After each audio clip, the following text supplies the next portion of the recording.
Few aspects of modern medicine engender as much controversy as our labor and delivery practices.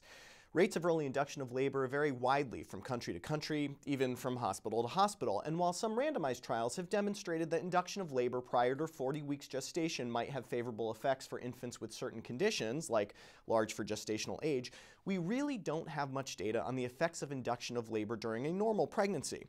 But a study appearing in the New England Journal of Medicine attempts to shed light on that issue. Run out of 39 hospitals in England, this study randomized 619 women, all age 35 or older, on their first pregnancy to labor induction at 39 weeks or usual care. Why do this? Well, for one thing, induction of labor prior to the official due date is pretty common.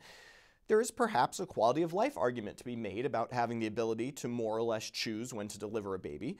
There's also some observational data that suggests that the sweet spot for delivery is around 38 to 39 weeks. Prior to that, complications associated with preterm infants go up, and much beyond that, and you start to see other birth complications.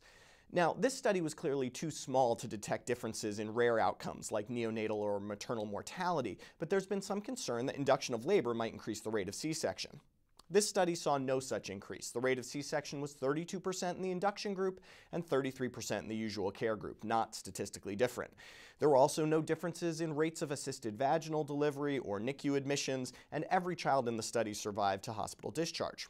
One fact caught my eye, though, and I think it gives us insight into the main limitation of this trial. There was no significant difference in birth weight between the arms of the study. You'd think that the early induction arm would at least have slightly smaller babies, but in reality, the arms just weren't that different in terms of any measured variables. Why?